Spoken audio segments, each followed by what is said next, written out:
లేదు తెలుసా, నేను పాడాననుకో ఇక్కడ ఉన్న వాళ్ళు ఎవరు ఉండరు, అంత చక్కగా పాడతాను నేను, నన్ను కదిలియొద్దని అన్నాడు. అట్టాగే ఈ రాత్రికాల సమయం ముందు ఏ తలంతు ఎవరిలో ఉంటుందో మనకి చెప్పలేము, తెలియదు మనకి. ఆ తలంతుని ప్రభువు వాడుకుంటాడు. ఆమేన్, ఆమేన్. ఈ రాత్రికాల సమయం ముందు అపోస్తుల కార్యాల గ్రంథము 1వ అధ్యాయము 12-14 వచనముల నుంచి మనం ధ్యానిద్దాం. 2 మాటలే, ఏక మనసు ఎడతెగక అనేటువంటి మాటను మనము ధ్యానం చేద్దాము. సో ఏకత్వం అంటే ఏంటి అనేటువంటి మాటను కూడా చూద్దాం. బైబిల్ గ్రంథము యోహాను సువార్త తర్వాత ఉంటుంది అపోస్తుల కార్యముల గ్రంథము. అపోస్తుల కార్యముల గ్రంథము 1వ అధ్యాయము 12 నుంచి 14 వరకు నేను చదువుతాను. పేజీ నెంబర్ 100 ఎంతండి, 103. అప్పుడు వారు ఒలీవల అనబడిన కొండ, వనమనబడిన కొండ మీద యెరూషలేమునకు తిరిగి వెళ్ళిరి. ఆ కొండ యెరూషలేమునకు విశ్రాంతి దినమున నడవదగినంత సమీపమున ఉన్నది. వారు పట్టణంలో ప్రవేశించి తాము బస చేయుచుండిన మేడగదిలోనికి ఎక్కిపోయిరి. వారెవరనగా అని చెప్పిన తర్వాత వాళ్ళు కొంతమంది శిష్యులు ఉన్నారు. 14 చదువుదాం. వీరందరూ వీరితో కూడా కొందరు స్త్రీలను, యేసు తల్లి అయిన మరియయు ఆయన సహోదరులను ఏక మనసుతో ఎడతెగక ప్రార్థన చేయుచుండ్రి. ఆమేన్, ఆమేన్. ఏక మనసు ఎడతెగక ప్రార్థన చేయుచుండ్రు. సో వీళ్ళందరూ ఏక మనసు ఎడతెగక దేని గురించి అనంటే, ప్రభు వారు చెప్పినటువంటి మాట మనకి ఇక్కడ కనిపిస్తూ ఉంటుంది. ఆయన వారిని కనిపెట్టుకొని ఉండమని చెప్పినటువంటి మాటను మనము చూస్తాము. ఎక్కడ ఉందంటే అది చూడండి, 1వ అధ్యాయము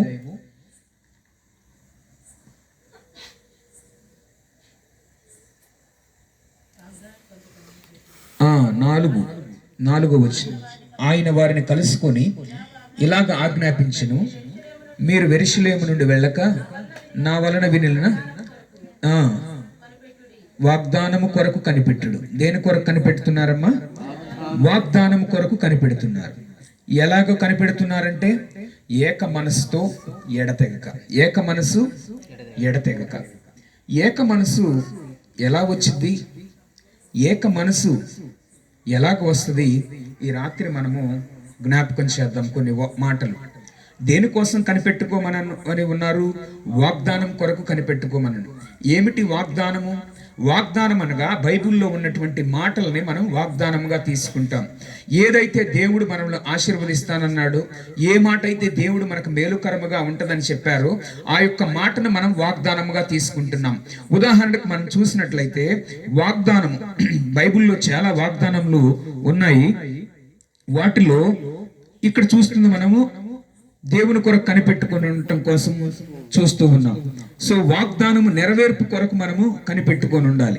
సో వాగ్దానం అంటే, ఉదాహరణకి వాగ్దానం అంటే దేవుడు నిన్ను ఆశీర్వదిస్తాడు అనే ఒక మాటను మనం తీసుకుంటే, దేవుడు ఆశీర్వదిస్తాడు అనే మాట నువ్వు విన్నప్పుడు నీ మనసులో ఏమనుకోవాలంటే, నీ మనసులో అనుకోవాల్సింది, అవును ప్రభువా నీవు నన్ను ఆశీర్వదిస్తావా, నువ్వు చెప్పావు కదయా, నువ్వు చెబితే నిజంగా జరిగిద్ది, ఇది ఖచ్చితంగా నువ్వు జరిగిద్ది కనుక, నువ్వు ఆశీర్వదిస్తావు అన్నావు కనుక నన్ను ఆశీర్వదించు అని ఆ వాగ్దానం పట్టుకొని ప్రార్థన చేయటం.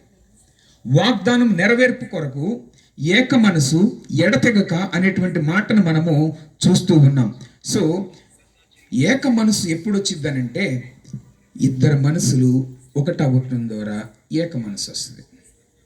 ఇద్దరు మనసులు ఒకటవటం ద్వారా ఏక మనసు వస్తుంది. సో 2 విధాలుగా మనసులు ఉన్నప్పుడు ఏక మనసు అనేది రాదు. ఈ బైబిల్ గ్రంథంలో వారు వాగ్దానం కొరకు కనిపెట్టుకుంటూ ఉన్నారు. ఆ వాగ్దానం యొక్క నెరవేర్పు అపోస్తుల కార్యాలు 2వ అధ్యాయంలో మనకు కనిపిస్తుంది. పెంతెకోస్తు అనే పండగ దినము రోజు వారందరూ కూడా పరిశుద్ధాత్మను పొందుకున్నారు అనే మాట మనకు కనిపిస్తుంది. చెప్పండి, పెంతెకోస్తు పండగ దినం రోజు ఏం పొందుకున్నారు వాళ్ళందరూ? పరిశుద్ధాత్మ.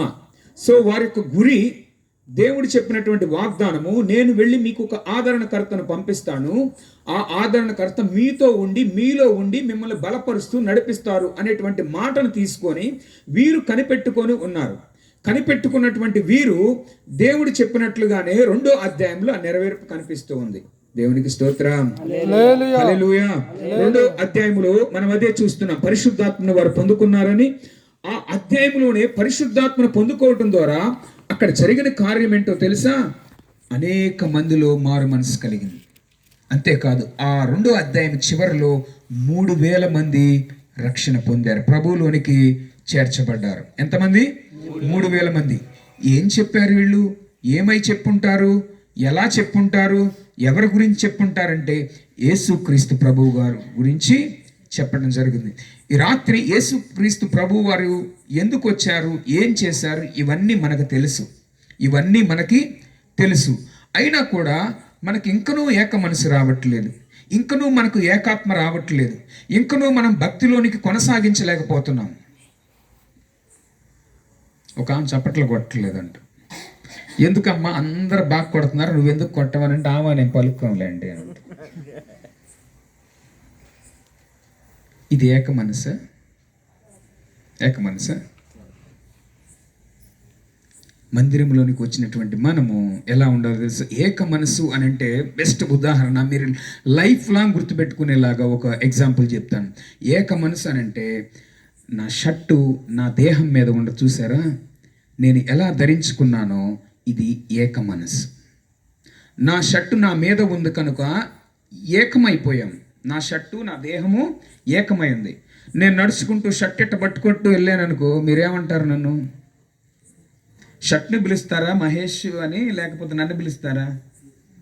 షర్టు నా మీద ఉంటే షర్టు పలానా పర్సన్ అని గుర్తింపు. షర్ట్ నేను ఇట్ట పట్టుకొని, కాస్ట్లీ షర్టే ఉంది, ఇలా పట్టుకొని వెళ్తుంటే ఇదే ఒకటి పిచ్చోడు లాగా ఉన్నాడు. వర్షంలో గొడుగు వేసుకొని సంకలో పెట్టుకొని వెళ్తే ఏమంటాం? పిచ్చోడు అంటారు. అమ్మ అంటున్నారు, మరిమ్మ గారు అంటున్నారు, రూతమ్మ గారు అంటున్నారు. దేవునికి మహిమ కలుగును గాక. సో అందుకనే ఏక మనసు అనేటువంటిది రావటం కోసం చాలా ప్రయత్నాలు జరుగుతున్నాయి, కానీ ఒకడు రానికోకుండా చేస్తున్నాడు. ఈ రాత్రి వాడెవడో తెలుసుకోవాలి మనం. అందుకే దేవుడు ఇక్కడికి నడిపించాడు. ఏక మనసుని ఒకడు ఒప్పుకోనివ్వడు, ఏక మనసు ఒకడు ఉండనివ్వడు, ఏక ఆత్మను ఒకడు ఉండనివ్వటం లేదు. వాడెవడంటే, వాడుకున్న పేర్లు చాలా ఉన్నాయి, మీ అందరికి బాగుగా తెలుసు. మన నాన్న శత్రువు మనకు శత్రువే కదా, అవునా కాదా? మన తండ్రికి శత్రువు అనుకో, మన తండ్రిని చంపడానికి బయలుదేరాడు అనుకో, మనకు శత్రువేనా కాదా? మన తండ్రికి శత్రువు అపవాది అనే సాతాను మన తండ్రికి ఎలాగ శత్రువో మనకు కూడా శత్రువే, అవునా కాదా? అవునన్న వాళ్ళు చేతులు ఎత్తండి ఒకసారి. హల్లెలూయా. ఇప్పుడు డాడీ మాట విందామా, సాతాను మాట విందామా? ఎంతమంది చేతులు ఎత్తున్నారు? చేతులు తగ్గుతున్నాయి. ఎందుకనంటే డాడీ మాట వింటల్లా, డాడీ మాట వింటల్లా. డాడీ మాట వింటే ఏక మనసు వస్తుంది. ఎన్ని గొడవలు వచ్చినా యేసై నిమిత్తం వందనాలు చెప్తా. వందనాలు బ్రదర్, వందనాలమ్మ, ప్రైజ్ లార్డ్, ఆమేన్. ఏక మనసు మనకు రావాలంటే ఏక మనసు రావటం ద్వారా వారు గొప్ప ఉజ్జీవాన్ని పొందుకున్నారు. మొదటి సంఘము, ఆదిమ సంఘము అపోస్తల కార్యాల గ్రంథములో ఎలా ప్రారంభించబడిందో, ఆ యొక్క కాలములో మొదటి సంఘము వెళుతూ ఉన్నప్పుడు సంఘం కూడా మనలాగే ఉన్నారు, కొద్ది మందితో ఉన్నారు, శిష్యులు ఉన్నారు కొద్ది మంది. అయితే వారికి ఉన్నటువంటిది ఏంటంటే వాగ్దానం మీద వారు గురిపెట్టాడు. ఆ వాగ్దానం కోసం వారందరూ ఏక మనసుతో ఏకాత్మతో ప్రార్థన చేస్తూ ఉన్నారు. ప్రభు చెప్పాడు కదా, ఆ మాట కోసం వారు ఎడతెగక ప్రార్థన చేస్తూ ఉన్నారు. ఆ నెరవేర్పు మనకు కనిపడింది. కానీ ఈ రోజుల్లో అనేక మందికి ఏక మనసు రాకుండా ఉండటానికి గల ప్రధానమైన కారణము అపవాదనే సాతాను చేస్తున్నటువంటి పనులు. వీడు మనుషుల్లోనికి చెడ్డ ఆలోచనలు కలుగు చేస్తూ ఉంటాడు. మనుషుల్ని చెడు వైపు, చెడు మార్గముల వైపు నడిపిస్తూ ఉంటాడు. వాడు చేసేటువంటి పనులేంటో తెలుసా? మనిషిని ఏదో ఒక విధంగా శారీరకంగా, మానసికంగా, భౌతికంగా హింసించుట. వాడు చేసే పనేంటి? హింసించుట. శారీరకంగా హింసిస్తూ ఉంటాడు. కొంతమంది దెయ్యం పట్టిన వాళ్ళు గాయం చేసుకుంటారు. ఉంది కదా మనకు దెయ్యం పట్టిన వాడు సమాధుల్లో తిరుగుతూ వాడు గాయం చేసుకుంటూ ఉన్నాడంట. ఒకడు గోండ గుర్తూ ఉన్నాడు. ఈ మధ్య నా పాతకాల స్నేహితుడు, పెద్ద రౌడీ, దారిలో కనపడి పట్టుకొని నాకు బాప్టిజం ఇస్తావా ఇవా. వీడేంటిరా వీడికి ఈరోజు ఇటు నేను దొరికిన బండి మీద అని అనుకుంటున్నాడు. వదలట్లా, నాకు బాప్టిజం ఇవ్వందే నేను నిన్ను పంపనంటున్నాడు. సరే వీడిట్టున్నాడు కదలే, ఆల్రెడీ ఫుల్గా ఉన్నాడు. నేను అన్నాను, సరే శనివారం రా, నీవు నీ పిల్లలు నీ భార్య రండి, ఆదివారం నేను ఖచ్చితంగా ఇస్తాను అంటే నువ్వే ఇవ్వాలి అని అన్నాడు. సరే నేనే ఇస్తాను, మీరు శనివారం రండి అని అన్నా. నేను అనుకున్నాను మందులో ఉన్నాడు మర్చిపోతాడులే, రాళ్లే శనివారం అనుకొని ఆ మాట చెప్పాను. శనివారం నేను కీబోర్డ్ ప్లే చేస్తుంటే డయాస్ మీద వచ్చి చేతులు కట్టుకొని నాకేం టెన్షన్గా ఉంది. అందరూ నా వైపు చూస్తున్నాడు, పెద్ద రౌడీ. నాకేం భయంగా ఉంది. సరే అని చెప్పి నేను అందరు చూస్తున్నారని పైకి డయాస్ మీదకి వచ్చేసాడు. గప్ప బయటికి తీసుకొని వెళ్ళిపోయాను. ఏంటి నీ బాధ ఏందని చెప్పు. 20 మందికి నేను భోజనాలు ఆర్డర్ ఇచ్చి వచ్చా. నువ్వు బాప్టిజం ఇస్తానన్నావుగా, నువ్వు రేపు ఇస్తున్నావు. మళ్ళీ అరే నేను నీకేం చెప్పాను, నువ్వు తాక్కోండి రమ్మన్నానుగా, ఇదే లాస్ట్ రోజు అని తాగా, ఇదే చివరి రోజు అని చెప్పే వాళ్ళకి, అందుకు తాగా నేను, ఇంకా మళ్ళీ తాగనని చెప్పి నేను తాగానని అంటున్నాడు. అసలు ఇది ఎక్కడరా, వీడేం వదిలేటట్లేడు. నాకేం టెన్షన్గా ఉంది. సరే అని చెప్పి కొంచెం బయటికి తీసుకువెళ్ళా. ఎంత చెప్పినా వాడు ఏమేమో చెప్తూ ఉన్నాడు, ఏయో విషయాలు చెప్తూ ఉన్నాడు. సమయం లేదు కనుక క్లుప్తంగా వెళుతూ ఉన్నాను. సమయం లేదు కనుక ఏవేవో చెప్తున్నాడు, వీళ్ళని పిలుస్తున్నాడు. నాకు వీడిని ఎట్లయినా వదిలించుకోవాలని నేను మనసులో యేసు రక్తమే జయం అంటుంటే వాడేమో ఇంకొక జయం అని పిలుస్తున్నాడు. వాళ్ళ స్వామిని వాడు పిలుస్తున్నాడు. వాళ్ళు దెయ్యం వచ్చేసి నరసింహ స్వామి అని అంటున్నాడు. వాడు పెద్దగా అరుస్తున్నాడు. నాకేం భయం వేస్తున్నా, చీకట్లో ఎవరు లేరు, బయటకు తీసుకొచ్చి అలా వంతెన ఒకటి ఉంటే అక్కడ నుంచున్నా. గట్టిగా అరుస్తుంటే నువ్వు నా వైపు చూడొద్దు నువ్వు నా వైపు అని అంటున్నాడు. ఏం చూడొద్దు అంటున్నాడా, ఇట్రా అని అంటే భయపడ్డాడు. నేను చెయ్యట్ట మామూలు దగ్గరకు పిలుద్దామంటే భయపడ్డాడు. నువ్వు చెయ్యి ఎత్తబాక అని అంటున్నప్పుడు నాకు ధైర్యం వచ్చింది. ఏమనో తెలుసా, మనలో దేవుని ఆత్మ ఉంది, ఆమేన్, దేవుని శక్తి ఉంది. అప్పుడు ఆ దురాత్మను అన్నాను, యేసు నామములో నువ్వు లోపల ఉన్నటువంటి దురాత్మ యేసు నామంలో నువ్వు వెళ్ళిపోవును గాక అనగానే తపామని కింద పడ్డాడు. రౌడీ లెగవట్లా, నన్నేం చేసావు చెప్పు అని అంటున్నాడు. నేనేం చేశాను, నేనేం చేయలేదు. సరే అని చెప్పి అక్కడి నుంచి తన ఇంటికి తీసుకొని వెళితే ఆ రోజు అయిపోయింది. మరొక రోజు నేను అన్నాను, ప్రతి వారం వస్తాను, ఒక రోజు వస్తాను, ఇంట్లో ప్రేయర్ పెడతాను, చక్కగా నువ్వు ఇష్టపడి చేసుకున్నావు కదా నీ భార్యని, ఎందుకు నువ్వు అని అంటే సరే మారతానని అన్నాడు. ఇంకొక వారం వెళ్ళాను. వారం వెళ్తే కూర్చున్న కుర్చీలో స్ప్రైట్ తెచ్చి ఇచ్చాడు, తాగమంటున్నాడు.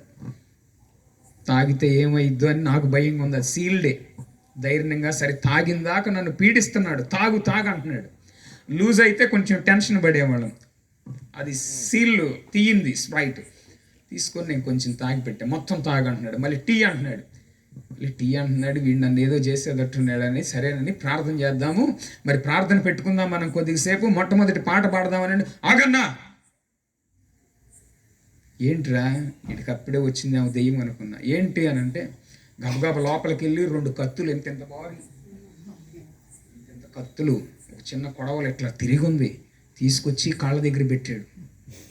పెట్టి వీటితో నేను ఎంతో మందిని ఏదేదో చేశా, ఇప్పుడు నేను ఇవి తీసుకొచ్చి మారదాం అనుకుంటున్నాను అన్నాడు. పెట్టాడు, బాగానే ఉంది. ఆ కత్తి ఒకటి తీసి ఎలా నరికానో తెలుసా అని అంటున్నాడు నా మెడ మీదకి. ఇక చూడండి నా గుండె ఎట్టుందో. వెళ్ళేవాడిని ఇంకొకరిని ఎవరినన్నా తీసుకెళ్ళా సహోదరుల్ని, ఒక్కడిని వెళ్ళి అలా ఏమైనా ఊరుకోండి, అలా చేయకూడదండి, పాస్టర్ గారండి ఊరుకోండి అని అంటుంది. కత్తి ఇలా పెట్టి ఇలా చేశాను అన్నాడు. ఇప్పుడు కత్తి సంగ ఎందుకు కింద పెట్టినావు? నేను అంటున్నాను కత్తి గురించి వద్దు, ఇప్పుడు దయచేసి కింద పెట్టాను అంటున్నా. కాదన్నా, దీంతో నేను ఎంతమందిని ఏమేం చేశానో నీకు చెప్పాలని అన్నా. ఇప్పుడు ప్రార్థన పెట్టుకుందాం, ప్రస్తుతానికి ఒక చిన్న పాట పాడుకుందాం అంటున్నా నేను. ఆ కత్తులు కూడా ఏం వదలట్లేదు. నాకేం టెన్షన్ ఉంది, అట్టని ఇట్టని అంటే ఏడ తగిలిద్దు అది. మళ్ళీ అందరూ ఏమనుకుంటారు, పలానా అబ్బాయి దగ్గరికి ఇలాంటి కత్తి పెట్టి నరికాడంటే అని అంటారేమో, పొరపాటున తగిలినా కావాలని కొట్టాడేమో అని అంటారేమో. నాకు భయం వేస్తుంది. సరే అని చెప్పి ఒక ఆయిల్ డబ్బా ఇవ్వమంటే ఎంత రాద్ధాంతం చేశాడు లోపల. పెద్ద పెద్ద కేకలేసి ఆయిల్ డబ్బా అడిగినందుకు. అప్పుడు దేవుని పాట పాడుతున్నాను, దేవుని స్తుతించుడి ఎల్లప్పుడూ దేవుని స్తుతించుడి అనే పాట పాడుతుంటే పాడనివల. చాపని గీకేసేసి పైకి నా గుప్పిడి ముడిసి నా మేనకెట్టా ఇట్లా అంటుంటే నాకు ఒక శక్తి తెలిసిందిగా. మన చెయ్యి ఎత్తినప్పుడు వాడు భయపడ్డాడుగా, యేసు నామములో వెళ్ళి అన్నప్పుడు ఆడ కింద పడుతున్నాడు. నన్నేం చేసావన్నా, నేను ఎట్టుండాల్సిన వాడిని, నాలో కోపం చచ్చిపోయిందన్నా అని అరుస్తున్నాడు. ఇంకా అరుస్తున్నాడు. నేనేం చేయలేదు. ఒక్కసారి నువ్వు దగ్గరకు వస్తావు, కొంచెం ఆయిల్ వేస్తానంటే ఏమేమో పేర్లు పెట్టి పిలిచి ఆ దేవుళ్ళు ఈ దేవుళ్ళు అని పిలిచి రంకులేశాడు. నాకు కూడా నేనేందో చూపిద్దామని అనుకున్నా. మనసు అంటుంది, ఆగురా, నువ్వు జూనియర్వి, నువ్వు ట్రైనింగ్లో ఉన్నావు, ఆగు అని అంటుంది. లేదు, ఈరోజు ఆడో నేను తేల్చుకుందామని మనసు అంటుంది. మళ్ళీ లోపలేమో ఆగు నాయన, నువ్వు ఆగు అని అంటుంది. ఎందుకంటే ఆడ దగ్గర కత్తులు ఉన్నాయిగా. మళ్ళీ మానవ మనసు ఏమంటుంది, ఆగు అని అంటుంది. దేవుని మనసు ఏమంటుంది, ఆడంతు చూడు అని అంటుంది. ఇవ్వటల్లా. నేను ఆ అమ్మాయికి సైకి చేశాను, కొంచెం కొబ్బరి నూనె డబ్బా ఇవ్వమ్మా అని అంటే వాడు చూడనప్పుడు కొబ్బరి నూనె డబ్బా తీసుకొని చేతిలో వేసుకొని ఇలా పట్టుకున్నా. మాటల్లో పెట్టేంత మాటల్లో మాట్లాడుతూ అబ్బా ఇట్రారా చిన్నోడు ఇట్రా అమ్మా, ఇట్రా పైకి రా.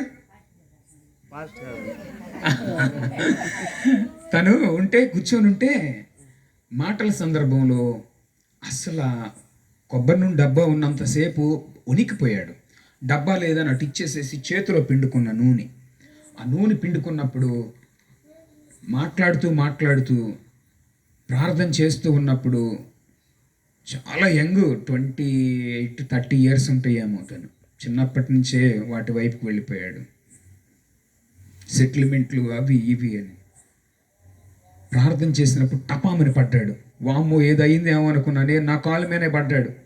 అప్పుడు దొరికేడుగాక నేనే వాడు చేయని లేపుతూ చిటికిన వేలుని నా కొబ్బరి నూనెలో ఇలా పెట్టి నొక్కంగానే పెద్దగా అరిశాడు. దేవునికి స్తోత్రం, హల్లెలూయా, అమ్మో అని అరిశాడు. పెద్దగా అరిశాడు, కొట్టుకులాడాడు. ఆమేన్, దేవునికి స్తోత్రం. మనం కాదు, మన యేసయ్య. ఆ నామాన్ని పిలిస్తే, ఏక మనసుతో ఏకాత్మతో మనం పిలిస్తే 2వ అధ్యాయంలో నెరవేరినట్టుగా పరిశుద్ధాత్మను పొందుకొని 3,000 మంది ఎలా రక్షించబడ్డారు. అట్టి అద్భుత కార్యములు నీ ద్వారా నా ద్వారా చేయాలనే దేవుడు ఆత్మగా వచ్చాడండి. ఎంత గొప్ప దేవుడు మనకి. హల్లెలూయా. నువ్వు దేవుణ్ణి చూస్తే తట్టుకోలేవు, ఆయన స్వరం వింటే మన చెవులు తట్టుకోలేవు. అందుకనే తెలుసా, నువ్వు ఆడక రాలేవని చెప్పే ఆయన నీ దగ్గరికి నా దగ్గరికి వచ్చాడు. ఆమేన్. ఈ రాత్రి మనందరితో ఉన్నాడు ఆయన, మనందరిలోనికి ప్రవేశిస్తున్నాడు ఆయన, మనందరిని బలపరిచేవాడు ఆయన, మనందరిని శక్తితో నింపేవాడు ఆయన. ఎలాగంటారో తెలుసా, ఆయన ఆత్మ అయి ఉన్న దేవుడు. ప్రతి ఒక్క ఆత్మని తృప్తిపరుస్తాడు. ఎండిపోయే స్థితిలో ఉన్నావా నీవు? వాక్యం దొరక ఎండిపోతున్నావేమో? ఈ రాత్రిని తృప్తిపరచాలని ఈ స్థలానికి దేవుడు తీసుకొచ్చాడు. దేవునికి మహిమ కలుగును గాక. హల్లెలూయా. ఈ రాత్రి అందుకే నువ్వు ఎక్కడికి వచ్చావు. ఆత్మైన దేవుడు నీలో నాలో ప్రవేశించాలని ఇష్టపడి వాక్యము ద్వారా మాట్లాడుచున్నాడు. బైబిల్ అంతా చూస్తే మనకు కనిపిస్తూ ఉన్నాడు. 3 వ్యక్తుల్లో మనం చూస్తూ ఉన్నాం. మొట్టమొదటిగా బైబిల్ మొత్తం చూస్తే 3 క్యారెక్టర్స్ ప్రథమంగా కనిపిస్తూ ఉన్నాయి. దేవుడు, దెయ్యం, మనిషి. 3 క్యారెక్టర్లే కనపడుతున్నాయి మనకు అక్కడ. దేవుడు మనిషికి మధ్య శత్రువు అనేటువంటి వాడు వీడు. గొడవలు పెడుతూ, అసూయ పెడుతూ, కలహములు, మత్సరములు, ద్వేషములు, హత్యలు, అనేకమైనటువంటి సమస్యలను కొని తెచ్చి మనిషిని వ్యసనాలకు గురి చేస్తూ, దేవుణ్ణి తెలుసుకోనీకోకుండా, దేవుణ్ణి ఆరాధించుకోకుండా, దేవుణ్ణి కలిగి జీవించుకోకుండా, ఆత్మలో సత్యములో ఏక మనసు రాకోకుండా చేస్తున్నాడు సాతాను. వాడికేంటి లాభం అని అంటే వాడికి చాలా లాభాలు ఉన్నాయి. ఇటువరకు అనేవాడు చీకట్లోకి వెళ్ళబాగరా దెయ్యం ఉందేమో అని అనేవాడు. దెయ్యం చీకట్లో లేదు, శ్మశానంలో లేదు దెయ్యం, ఊరు బయట లేదు, చెట్ల మీద లేదు దెయ్యం. ఎక్కడ ఉందో తెలుసా? మనిషిలోనికి చొరబడిపోయింది. ఆ దెయ్యం రావట్లే బయటికి, ఆ దెయ్యం రావట్లేదు. రక్తంలో కలిసిపోయిన దెయ్యము రావటం లేదు. దేవుని బిడ్డలను కూడా వదలటం లేదు. ఈ రాత్రి నువ్వు వింటున్న నువ్వు ఆ లోపలని దెయ్యాన్ని రాత్రి ప్రభు బయటికి తీసుకొచ్చి ఆయన పాదంతో చితక తొక్కబోతున్నాడు. దేవునికి స్తోత్రం. నమ్మిన వాళ్ళు గట్టిగా చప్పట్లు కొట్టండి ఒకసారి ప్రభు వారికి. హల్లెలూయా, హల్లెలూయా. ఆ ప్రభు మన ఎడల గొప్ప కృప చూపిస్తూ ఉన్నాడు. ఏక మనసు రానివ్వడు. ప్రార్థన చేద్దామంటే నిద్ర, వాక్యం చదువుదామంటే నిద్ర, ప్రార్థనకు వెళదామంటే చుట్టాలు ఆ రోజే వస్తారు. ఎప్పుడు దేనుడు ఆ రోజే తెస్తాడు 2 కేజీల మాంసం, 2 కేజీల చేపలకి ఇవే సరిపోతా ఉంటుంది. ఎప్పుడు రాని బంధువులు కూడా అప్పుడే వస్తారు. బంధువులు అనగా గుర్తొచ్చిందండి, అసలు ఇటువరకు రోజులకి ఇప్పుడు రోజులకి ఎంత మారిపోయింది. ఇటువరకు బంధువులు వస్తున్నారంటే పెద్దమ్మ వస్తుంది, బాబాయ్ వస్తున్నాడని ఎంతగా సంతోషపడేవారు. వచ్చి ఒక 2-3 వారాలు ఉండి వెళ్ళిపోతుంటే ఏడుస్తూ బస్సు దాకా వెళ్ళేవాళ్ళు, ఆడదాకా వెళ్ళారు. ఉండాలి, నువ్వు ఉండాలి, ఇంక 4 రోజులు ఉండాలని అడిసేవాళ్ళు. ఇప్పుడు వస్తున్నారంటేనే ఏడుస్తున్నారు, ఇంట్లో వస్తున్నామంటేనే ఏడుస్తున్నారు. ప్రేమలు చల్లారిపోతున్నాయి, మనుషుల్లో ప్రేమ ఉండటం లేదు. ఇటువరకు రాగాలు వస్తే అమ్మాయి 500 ఉంచుకో, అబ్బాయి దగ్గర ఉన్నాయో లేవో 500 ఉంచుకో, నాన్న అమ్మ ఈ 1000 రూపాయలు ఉంచుకోమ్మా, ఎట్టపోయి ఎట్టుంటుందో, హాస్పిటల్కి వెళ్తున్నారు, ఇవి తీసుకోమ్మా, ఇవి తీసుకోమ్మానంటే ఇప్పుడు డబ్బులు అడిగామంటే ఫోన్ ఏం స్విచ్ ఆఫ్ అని వస్తుంది. పలానా హాస్పిటల్ అడ్మిట్ చేసాడని అంటే ఇక్కడ phone not reachable, your phone is not reachable. మనుషుల్లో చూసారా, ముందు ముందు స్వార్థము పెరిగిపోతుంది, స్వార్థం పెరిగిపోతుంది. మనిషి మంచివాడే, అపవాది అనేటువంటి వాడు మన దేహాన్ని వాడుకుంటున్నాడు. సాతానికి దేహం లేదు, వాడికి శరీరం లేదు. ఈ రాత్రి నువ్వు తెలుసుకోవాలి, నీకు తెలియకుండానే నీ శరీరాన్ని వాడుకుంటున్నాడు. నీకు తెలియకుండానే నీ శరీరంలో చొరబడ్డాడు వాడు. నీకు తెలియకుండా నీ శరీరంలో ఉండి నువ్వు వ్యసనాలకి బానిసయ్యేలాగా, నువ్వు దేవుణ్ణి తెలుసుకోనీకోకుండా, దేవునిలో ఉండనీకోకుండా, నీకు తెలియకోకుండానే అపవిత్రమైన ఆలోచన చేయటం.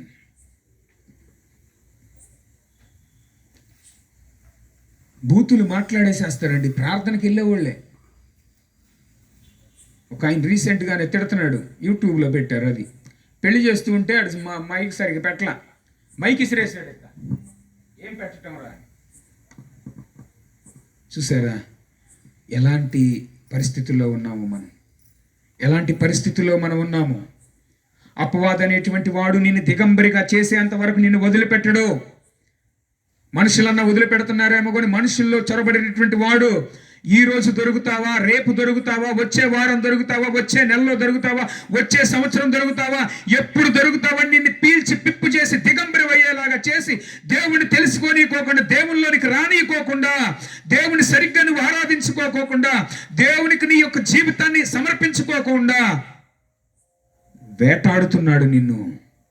ఆడు వేటాడేటువంటి మాటలు, ఆలోచనలు నీకు తెలియట్లేదు.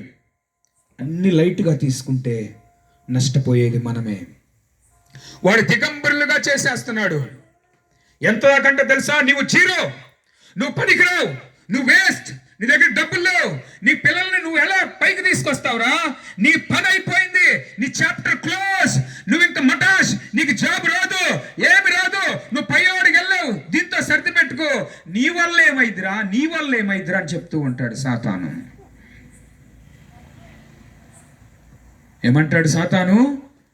నీ వల్ల ఏమైద్దిరా, ఇవాడు జీరో, నీ వల్ల కాదని అంటాడు. భక్తిగా జీవించటం నీ వల్ల కాదంటాడు. వాక్యం చదవటం మనం కాదు, వాళ్ళు చేస్తారు, నీకెందుకు? లైట్గా తీసుకునేలాగా చేస్తాడు సాతాను. వాక్యం చదువుతున్నావా, 4 మాటలు ఆడో బైబుల్ తీసి చదువుకో, వెళ్ళిపో, ప్రార్థన ఏదో లైట్గా నష్టపోయేలాగా సాతాను చేస్తూ ఉన్నాడు. మన మనోనేత్రాలు గుడ్డితనం కలుగు చేస్తూ ఉన్నాడు. మన దేహంలోనికే వచ్చేవాడు మన దేహాన్ని ఉపయోగించుకొని మన దేహంలో ఉంటూ మన దేహాన్ని వాడుకుంటూ అపవాది చేస్తున్నటువంటిది ఇంత అంతా కాదు. అపవాది చేస్తుంది కొంచెం కాదు. ఈ అపవాది తంత్రాల నుంచి నువ్వు బయటికి రావాలంటే పరిశుద్ధాత్మ ద్వారా నువ్వు నడిపించబడాలి. ఆమేన్. పరిశుద్ధాత్మ ద్వారా నువ్వు నడిపించబడాలంటే ఏక మనసుతో ఏకాత్మతో దేవుని వాగ్దానం ప్రతిదీ పట్టుకోవాలి. మనం ఉదాహరణకు నువ్వు పరిశుద్ధంగా జీవించాలని నువ్వు అనుకున్నావు అనుకో, పరిశుద్ధంగా జీవించినటువంటి భక్తులు ఎంతమంది అయితే ఉన్నారో వారి జీవితాన్ని స్టెఫెన్ ఒక ఎగ్జాంపుల్. పరిశుద్ధంగా జీవించినటువంటి వారిలో అపోస్తలుడైన పౌలు ఆయన శిష్యులు పరిశుద్ధంగా జీవించారు కదా. దేని ద్వారా? దేవుని మాట ద్వారా, దేవుని వాక్యము ద్వారా. మరి వాళ్ళు జీవించినప్పుడు ప్రభువా నేను కూడా జీవించేలాగా నీ కృప అయ్యా అని మనం ఆ మాటను పట్టుకొని ప్రార్థన చేయాలి. ఆయన అందరికీ ప్రభు అయి ఉన్నాడు. ఆమేన్. యేసుక్రీస్తు ప్రభువారు అందరికీ ఉపకారై ఉన్నాడు. ఆయన పక్షపాతి కాడు. ఒకరినొకలాగా మరొకరిని ఇంకోలాగా చూసేవాడు కాదు. మనుషులు చూస్తారేమో, దేవుడు అలా చూసేటువంటి వాడు కానే కాదు. ఈ రాత్రి నువ్వు నీ హృదయంలో దేవునికి స్థలం ఇవ్వాలని ఆయన కోరుచున్నాడు. ఈ రాత్రి నువ్వు దేవుని మనసును నువ్వు అర్థం చేసుకోవాలి. ఈ రాత్రి నువ్వు దేవుని మనసు కలిగి జీవించాలి. నీ కోసం ఎవ్వరు ఏడవరమ్మా, నీ కోసం ఎవ్వరు చింతించరు, నీ కోసం ఎవరు బాధపడరు, నీ బిడ్డల కోసం ఎవరు అంతగా దుఃఖించరు. కానీ ఒక ఆయన నీ బిడ్డల కోసం దుఃఖిస్తున్నాడు. ఒక ఆయన నీ గురించి, నీ ఆత్మీయ స్థితి నుంచి ఇంత జీవితం జీవించి నువ్వు ఎక్కడ పాపంలో పడిపోతావో, ఎప్పుడు దేవుడు దూరం అవుతావో, ఎప్పుడు సాతాన్ని ఎత్తుకొలుతుందో ఆ స్థితి నుంచి నువ్వు బయటకు రావాలని దేవుడు పదే పదే పదే అనేక మంది ద్వారా నీతో మాట్లాడుతూ బలపరుస్తూ నిన్ను నడిపిస్తూ ఉన్నాడు. ఆ దేవుడే మన ప్రభు అయిన యేసుక్రీస్తు వారై ఉన్నాడు. హల్లెలూయా, హల్లెలూయా. ఏక మనసు రావాలంటే ఆ బుద్ధి మనం ఇతరులు ప్రేమించడం ద్వారా మనకు ఆ మనసు వస్తుంది. ఆమేన్. ఇతరులు క్షమించడం ద్వారా ఆ మనసు మనకు వస్తుంది. ఇతరులు మనం అర్థం చేసుకోవటం ద్వారా ఆ బుద్ధి వస్తుంది. మనల్ని మనం తగ్గించుకోవటం ద్వారా ఏక మనసు అనేది వస్తుంది. తగ్గించుకోకపోతే అంతే, ఇంకా అంతే. కొత్తగా భార్యాభర్తలు ఆ మాట చెప్పేసి నేను ముగించేస్తాను, టైం లేదుగా. వంట రాదంట కొత్తగా పెళ్ళైన జంట. వంట వండితే, వంట చేస్తే ఎలా ఉందనంటే సూపర్గా ఉంది అన్నాడంట. ఈసారి కొంచెం ఉప్పు ఎక్కువ వేసిందంటే ఎలా ఉందంటే ఇంకా బాగుంది అన్నాడంట. మొదటి సంవత్సరం ఎంత ప్రేమో అసలు. ఇప్పుడున్న ప్రేమలు వామ్మో అసలు తట్టుకోలేకపోతున్నాం. నెల రోజులు అవగానే 30 days కంప్లీటెడ్ సక్సెస్ఫుల్లీ అని పెడుతున్నారు. 3 months అయిందంట, 3 months successful completed. Marriage day 3 నెలలకే, 6 నెలలకి, సంవత్సరానికి హ్యాపీ యానివర్సరీ. అందరూ అదే ఫోటో పెడతారు, వదిన, బావ, అక్క, హ్యాపీ యానివర్సరీ. ఒక సంవత్సరం అయినాక తెలిసింది ఇంక రాదు, ఇంక రావు. యు ఆర్ మై లైఫ్ అని అన్నవాడు ఏమవుతాడు? ఎట్టుంది, ఏమండి కూర ఎలా ఉంది, ఏమైనా ఉప్పేయమంటారంటే నీ మొహం ఉండట్టుందని అంటున్నాడు. ఏమైపోతుంది? ప్రేమలు ఉండవు, చల్లారిపోతున్నాయంట. అవును, ప్రేమలు చల్లారిపోతున్నాయి. దేవుడు అక్కడ దగ్గర పడింది. తల్లి జాడ పిల్లకు లేక, పిల్ల జాడ చెట్టుకొకరై పుట్టకొక్కరై అనాథులై అరిచే రోజు. చెట్టుకొకరు పుట్టుకొకరు అవుతారంటే ఇప్పుడేమో నా ఇల్లు, నా కుటుంబం, నా భర్త, నా ఫ్యామిలీ, మై ఫ్యామిలీ స్టేటస్లు, దిస్ ఇస్ మై ఫ్యామిలీ, వా స్మైలింగ్ ఎట్ట పెడుతున్నారు చేతులు. ఒక్కగానొక రోజు వస్తుంది, తల్లి జాడ పిల్లకి, పిల్ల జాడ తల్లికి తెలియదంట. ఒక చెట్టు దగ్గర ఒకళ్ళు ఉంటారంట, ఇంకొక చెట్టు దగ్గర ఇంకొకళ్ళు ఉంటారంట. అదే ఆ రోజు యేసయ్య ఉగ్రత రోజు, 7 ఏండ్ల శ్రమల ఆ రోజు.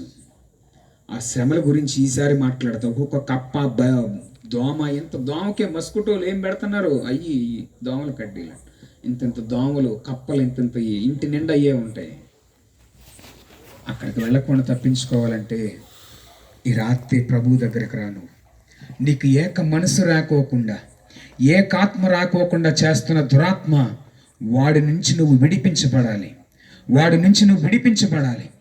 ఎలాగంటే నీవు దేవుని యొక్క వాక్యం కూడా నువ్వు ప్రేమించాలి, ప్రార్థనలో నువ్వు ధ్యానించాలి, ఆత్మతో నింపబడాలి. ప్రియులారా, దేవుని వాక్యంతో నువ్వు నింపబడితే గొప్ప అద్భుతములు నువ్వు చేసేవారుగా ప్రభు చేస్తాడు. ఆమేన్, హల్లెలూయా.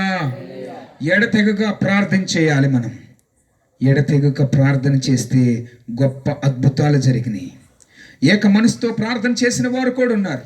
ఎడతెగక ప్రార్థన చేశారు. పౌలు శీల ప్రార్థన చేసినప్పుడు చెరసాల సంఖ్యలో తెగిపోయింది కదా, మనం చూసాం. షడ్రకు మెషకు అబేద్నెగో అనేటువంటి వారు కూడా సింహాల బోన్లో వేసినప్పుడు కూడా గొప్ప అద్భుతమును మనం చూసాం. ఆమేన్, హల్లెలూయా. అందుకే ఏక మనసు మనం కలిగి ఉంటే మరొక మనసుకు మనం స్థలం ఇవ్వం. రోజులు ఎప్పుడు ఎక్కడ ఏ మనిషి ఆయుష్ ఆగుతుందో మనకు తెలియట్లేదు. ఈరోజు చూసినటువంటి బాబాయ్ రేపు ఉంటాడో లేదో తెలియని పరిస్థితిలో వెంటనే రెస్ట్ ఇన్ పీస్ అని పెడుతున్నాడు స్టేటస్. కనపడట్లా. ఆరోగ్యంగా ఉన్నాడు, 20 years అంట. 20 yearsకి గ్యాస్ స్ట్రోక్ అంట, హార్ట్ అటాక్ అంట. 20 yearsకి 10 yearsకి షుగర్ అంట. ఎక్కడ రోగాలు? ఒకప్పుడు రోగాలు ఉన్నాయా? చూసారా మనుషులు ఎంతగా ఆయుష్ తగ్గిపోతూ వస్తుంది. మీరేమి క్యాలిక్యులేషన్ వేసుకోవద్దు, ఇంకో సమయం ఉందని అనుకోవద్దు ఎప్పుడు కూడా. ఇప్పుడే ఈ సమయమే. ఒకవేళ ఈ రాత్రి ప్రభు నీతో మాట్లాడి ఉంటే నిన్ను దేవుడు హీరోగా చేసేవాడై ఉన్నాడు. ఆమేన్. సాతాను నిన్ను జీరో అంటే ఆయన నిన్ను హీరో అంటాడు. ఏ కుటుంబంలో అయితే ఆనందము, నెమ్మది, శాంతి, సమాధానము ఉంటుందో ఆ కుటుంబంలో యేసయ్య ఉండునుగాక. ఆమేన్, హల్లెలూయా, హల్లెలూయా. అలాంటి దేవుడు మన భక్తులందరికీ ఏక మనసు ఇచ్చి నడిపించాడు. ఏక మనసు లేకపోతే నష్టపోయేది మనమే నష్టపోయేది. ఇంకెప్పటికీ రానిటువంటి అగ్నిగుండంలోనికి వెళ్ళిపోతే ఇంక రావటానికి లేనే లేదు. అక్కడ వారు ఇక్కడ వారు అక్కడికి లేనే లేదు. ఏదన్నా కార్డు మిస్ అయితే లైన్లో ఉంటారు. రేపటి నుంచి నీకు బియ్యం అని ఎవరంటే నీ ఆధార్ కార్డు అప్డేట్ చేసుకో, లేకపోతే లేదనంటే లైన్లో ఉంటున్నారు. బిడ్డల చదువు స్కాలర్షిప్ పోయిద్దనంటే వెంటనే వెళ్ళి అప్లికేషన్ పెడుతున్నారు. ఉద్యోగం ఇంటర్వ్యూ వస్తుంది, మీ అబ్బాయి పలానోళ్ళు కలమంటే పలానా టైము డేటు చెప్తే కరెక్ట్గా ఆ టైంకి వెళ్ళి కలుస్తూ ఉన్నారు. దీని మీద ఉన్న జాగ్రత్త ఆత్మను రక్షించుకోవాలని ఎందుకు లేదు? ప్రభుని అడుగుతావా ఈ రాత్రి? అయ్యా, నా మనసు నా యొక్క స్థితిలో లేదయ్యా, ఏక మనసు నాకు దయచేయి ప్రభు, ఏకాత్మను నాకు దయచేయి ప్రభు అని అడుగుదామా? మనందరం అడుగుదామా? కళ్ళు మూసుకోండి అందరూ, ఒక్కసారి లేచి నుంచుందాం, ఒకసారి చిన్న మాట ప్రార్థన చేద్దాం. ఈ రాత్రి ప్రభువు మాట్లాడాడు మనతో. ఏక మనసు ఇవ్వటానికి ఆయన సిద్ధముగా ఉన్నాడు. మన సంఘం బలపరచబడాలన్నా ఏక మనసుతో మనం ప్రార్థన చేయాలి. మన సంఘం సమకూర్చబడాలన్నా, విస్తరించబడాలన్నా, మనం వెలిగించబడాలన్నా, మనం దీవించబడాలన్నా, వర్ధిల్లించబడాలన్నా ఎడతెగక ప్రార్థన చేసేవారిలాగా, అది ఏక మనసుతో ఏకత్వములో చేసే ప్రార్థన లాగా ఉండాలి. హల్లెలూయా, స్తోత్రం. ప్రభువుని అడుగుదాం మనం. అయ్యా మీరు మాట్లాడారయ్యా, నా జీవితాన్ని మీకు సమర్పిస్తాను ప్రభు అనంటే ఈ రాత్రి చిన్న మాట ప్రార్థన చేద్దావా? ప్రభు నిన్ను అడుగుతూ ఉన్నాడు. ప్రభు అడుగుతూ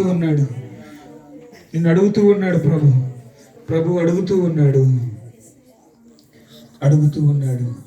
ఏకాత్మనిచ్చేవాడై ఉన్నాడు మన ప్రభు. ప్రేమలో నడవటం నేర్చుకోవాలి. ఇతరులకు క్షమించటం మనం నేర్చుకోవాలి. అలా నేర్చుకోవడం నువ్వు కలిగి ఉంటే దేవుడు నిన్ను నిలబెట్టడం నువ్వు ఎలాగో నేర్పిస్తాడు. ఆయన నీ ద్వారా ఎలా మహిమ పొందాలో, నిన్ను ఎలా వాడుకోవాలో ప్రభువుకు తెలిసే ఉన్నాడు. ఈర్ష్య, ద్వేషం వద్దు. కయ్యోను ఏబేలు విషయంలో అదే జరిగింది. పగతో రగిలిపోతే ఆ పగే నరకానికి తీసుకెళ్ళిద్దాము. పాపం పట్టి పీడిస్తుందేమో, అట్టి పాపంలో మనం ఉంటే రాత్రి ప్రభువుని, అయ్యా నన్ను క్షమించి ప్రభు అని ఒక్క చిన్న మాట అంటే చాలు. ఈ రాత్రి నువ్వు వచ్చినందుకు గొప్ప అద్భుత కార్యము నువ్వు చూసినట్లే. నీ కుటుంబానికి గొప్ప బ్లెస్సింగ్. మాటలో ఏడైనా చూపులో ఏమో పడిపోయామేమో. ప్రార్థనకి వెళ్తున్నాను బాగున్నాను అని అనుకోవద్దు. అయ్యా నన్ను క్షమించండి అయ్యా, ఎండిపోతున్నానయ్యా ఆత్మలో. అయ్యా నేను ఎండిపోతున్నానయ్యా, నీ జీవవాక్యం నాకు దొరకట్లేదయ్యా. నీ జీవవాక్యం ఈరోజు మాట్లాడేవయ్యా, నీ ఆత్మవాక్యం నాతో మాట్లాడేవయ్యా, నీ ఆత్మతో నన్ను దర్శించావు ప్రభువా.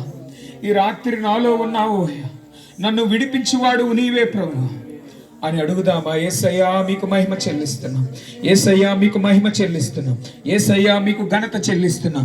అయ్యా నీ బిడ్డలకు ఏకాత్మను దయచేయండి ప్రభు, ఏక మనసును మీరు దయచేయండి ప్రభు. అయ్యా మమ్మల్ని నిలబెట్టండి ప్రభు, ఏక మనసుతో నిలబెట్టండి ప్రభు. మా కుటుంబాలను నిలబెట్టండి, మా సంఘమును నిలబెట్టండి, మా జీవితమును నిలబెట్టండి. ఏకాత్మ ఇవ్వు ప్రభు, పరిశుద్ధాత్మను ఇవ్వు ప్రభు. అయ్యా మేము విడిచిపెడుతున్నాము అయ్యా, మా విభేదాలు విడిచిపెడుతున్నాం, మా అసూయలు విడిచిపెడుతున్నాం, మా అపోహలు విడిచిపెడుతున్నాం ప్రభు. అయ్యా మేమందరం ఒకే శరీరం ప్రభు, మేమందరం ఒక లక్ష్యం కోసం నిలబెడతామయ్యా. అయ్యా ఒకే మనసుతో అయ్యా నీకు మహిమ తేవాలని మేము కోరుచున్నామయ్యా. మీరు కోరుకునేది ఇదే కదా ప్రభు, మీకు మహిమ చెల్లిస్తున్నాం ప్రభు. అయ్యా మమ్మల్ని క్షమించండి ప్రభు. దేవా మీకు వందనాలు చెల్లిస్తున్నాం ప్రభు. ఏక మనసు ద్వారా ఏకాత్మ ద్వారా పరిశుద్ధాత్మతో పొందుకున్నారు ప్రభు అని బిడ్డలు. గొప్ప అద్భుతాలు చేశారు ప్రభు. కొద్ది మంది ఉన్న మమ్మల్ని కూడా విస్తరింప చేయండి ప్రభు. మా కుటుంబాల చుట్టూ మీ కంచి వేయండి. నీ బిడ్డలు చేస్తున్న జాబులు మీరు దీవించండి ప్రభు, చేస్తున్న వ్యవసాయమును మీరు దీవించండి, చేస్తున్న వ్యాపారమును మీరు దీవించండి ప్రభు. బిడ్డలు ఏ విషయంలో అయితే బలహీనలై ఉన్నారో అట్టి స్థితి నుంచి ఇప్పుడే యేసు నామములో విడుదల దయచేయండి ప్రభు. దుష్టుని యేసు నామములో వెళ్ళి పొమ్మని ఆజ్ఞాపిస్తున్నాం. దేవా నెమ్మదిని సమాధానమును దయచేయి. దుష్టుని మీ నామములో దూరపరుస్తున్నాయి. బిడ్డల కుటుంబాల చుట్టూ మీ కంచె వేయండి ప్రభు. మీ సమాధానం ఉన్నాయన అయ్యా మా అందరి కుటుంబములకు, మా సంఘములకు మీరు దయచేయండి. ప్రతి వారం ఇలా వచ్చి మేము పోషించబడాలయ్యా. నీ జీవవాక్యం ద్వారా నాయన మేము బలపడాలి ప్రభు. నీ వాక్యం ద్వారా మేము శక్తిని పొందాలి ప్రభు. నీ వాక్యం పట్టుకొని మేము జీవించాలి ప్రభు. చివరి దినాల్లో ఉన్నామయ్యా. అయ్యా మమ్మల్ని జ్ఞాపకం చేసుకోండి. ప్రాముఖ్యంగా ఈ రాత్రి వచ్చిన బిడ్డలు మీరు జ్ఞాపకం చేసుకోండి ప్రభు. గొప్ప కార్యములు జరిగించండి, అద్భుతములు జరిగించండి. వాక్యం బిడ్డల్లో నెరవేరటానికి సహాయం చేయండి. ఏక మనసు ఏకాత్మను మీరు ఇచ్చినందుకు వందనాలు చెల్లిస్తాం. బిడ్డలు అనేకులు ఎదుట సాక్షులుగా నిలబెట్టమని సాతాన్ని గద్దిస్తూ బంధిస్తూ నీ బిడ్డల చుట్టూరు, నీ కుటుంబాల చుట్టూరు నాయన ఆర్థికంగా, శారీరకంగా, మానసికంగా, ఆత్మీయంగా అన్ని విషయాల్లో మీ యొక్క ఆశీర్వాదములు శీఘ్రముగా అనుగ్రహించునుగాక. గొప్ప అద్భుతముల బిడ్డల కార్యములు జరిగించండి ప్రభు. ప్రతి వారం సాక్ష్యం చెప్పే బిడ్డలు లేవనెత్తండి ప్రభు. దేవుడు నా ఎడల జరిగించాడని, అప్పుల నుంచి విడిపించాడని, పలానా రోగం నుంచి విడిపించాడని బిడ్డలు పరిగెత్తుకుంటా వచ్చి సాక్ష్యం చెప్పే బిడ్డలు లేవనెత్తండి ప్రభు. గొప్ప అద్భుతాలు మీరు చేస్తారని నమ్ముచు మీకు మహిమ చెల్లిస్తూ ఈ ప్రార్థన మా ప్రభువును రక్షకుడైన యేసుక్రీస్తు వారి పరిశుద్ధమైన నామములో అడుగుతున్నాము తండ్రి. ఆమేన్, ఆమేన్, ఆమేన్. అందరం కూర్చుందాము. కరెక్ట్గా సమయం 9:10 అనుకున్న సమయానికి మరొక 5 నిమిషాల్లో ఈ యొక్క కార్యక్రమాన్ని మనం ముగించుకుందాము. ఇట్టి సమయంలో ఎవరైనాను ప్రత్యేక గీతం పాడినట్లయితే, మనము ఆదివారం కాబట్టి, పునరుద్ధాన దినం కాబట్టి, కానుకల సమర్పణ కూడా జరుగుతూ ఉన్నది కాబట్టి ఈ యొక్క పరిచర్యలో మీరు కూడా ప్రభు మిమ్మల్ని ఆశీర్వదించుకోవాలని, మీరు కూడా పాలుభాగస్తులు కాగలరు.